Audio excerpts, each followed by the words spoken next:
Assalamualaikum warahmatullahi wabarakatuh. Selamat siang kepada Bu Erni selaku dosen di mata kuliah Private Law. Perkenalkan, nama saya Nabila Putri Pirani dengan NIM 25020468862 dari kelas LB65. Pada siang hari ini saya akan membahas terkait paper analisis kasus hukum perdata yang sudah Ibu Erni berikan pada ulangan tengah semester kali ini. Sini saya akan menjelaskan pendahuluan terlebih dahulu. Putusnya perkawinan karena perpisahan tentu akan menyebabkan akibat halal bagi pasangan suami istri. Terdapat juga hal yang paling dasar dengan terdapatnya asumsi bahwa adanya perceraian karena perceraian biasanya terdapat dua hasil yang sah. Terpisahnya adalah dalam artian ini, terpisah dapat diartikan sebagai pemutusan hubungan perkawinan antara pasangan, sebagaimana yang sudah dinyatakan dalam pasal 207 KUH Perdata, dinyatakan bahwa pisah adalah batalnya perkawinan atas pilihan hakim, atas permintaan salah satu perkumpulan dalam perkawinan, itu dengan mengingat alasan-alasan yang dinyatakan dalam undang-undang. Sama halnya dengan kasus ini, yaitu Dilan tidak akan mengembalikan harta benda di antara mereka ketika mereka dibujuk untuk dikembalikan. Atas dasar ini, Milea meminta Dilan untuk mengembalikan properti rumah dan kantor kepada Milea dan anaknya.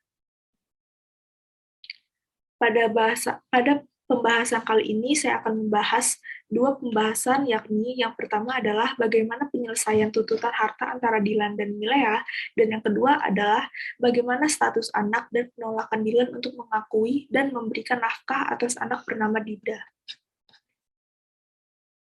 Bagaimana tuntutan harta antara Dilan dan Milea?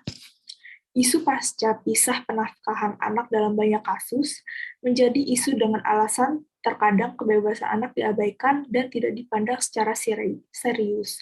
Meskipun pada dasarnya semua peraturan telah mengatur hal ini, wali justru mengabaikan hak mereka.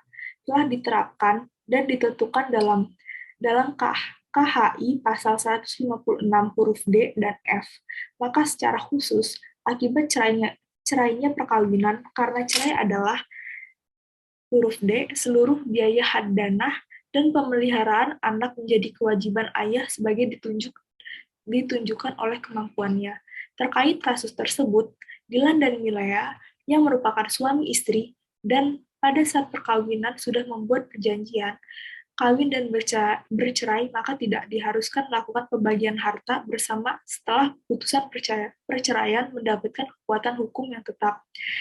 Kasus ini termasuk ke dalam pasal 140 KUH Perdata yang menyatakan bahwa mereka juga berhak untuk membuat perjanjian bahwa meskipun ada golongan harta bersama, barang-barang tetap, surat-surat besar pinjaman negara, surat-surat berharga lainnya, dan piutang-piutang yang diperoleh atas nama istri, atau yang selama perkawinan dan pihak istri jatuh ke dalam harta bersama, tidak boleh dipindah tangankan atau dibebani oleh suaminya tanpa persetujuan istri.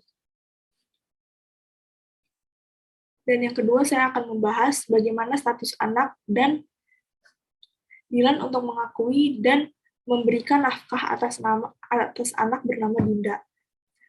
Kasus ini terdapat dalam Undang-Undang Nomor 1 Tahun 1974 tentang Perkawinan yang menyatakan bahwa terdapat dua kedudukan yang terdapat pada seorang anak, yaitu anak yang sah dan anak yang di luar perkawinan. Menurut pasal 42 Undang-Undang Nomor 1 Tahun 1974, anak yang sah adalah anak yang dilahirkan dalam atau sebagai akibat perkawinan yang sah. Sedangkan anak yang di luar kawin menurut pasal 43 Undang-Undang Nomor 1 Tahun 1974 tentang Perkawinan yang menyatakan bahwa anak yang dilahirkan di luar perkawinan hanya mempunyai hubungan perdata dengan ibunya dan keluarga ibunya saja. Terkait dengan kasus ini, Adinda merupakan anak di luar kawin yang dilahirkan di luar perkawinan yang sah karena hasil perselingkuhan antara Dilan dan Nita. Dengan demikian, dalam kasus ini Dilan tidak mengakui Dinda sebagai anaknya, maka Adinda dikategorikan sebagai anak luar kawin yang tidak diakui. yaitu Adinda merupakan anak yang lahir di luar perkawinan yang sah dan tidak diakui oleh ayahnya dan ibunya. Tetapi, meskipun Adinda anak di luar perkawinan yang tidak diakui oleh ayah dan ibunya, Adinda dan Dilan masih memiliki hubungan biologis antara bapak dan anak. Dan seharusnya, menurut pendapat saya, Dilan masih tetap menafkahi Adinda sebagai anaknya.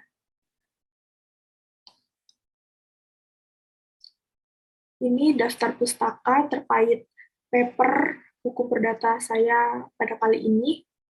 Sekian presentasi dari saya, kurang lebihnya mohon maaf. Wassalamualaikum warahmatullahi wabarakatuh. Selamat siang.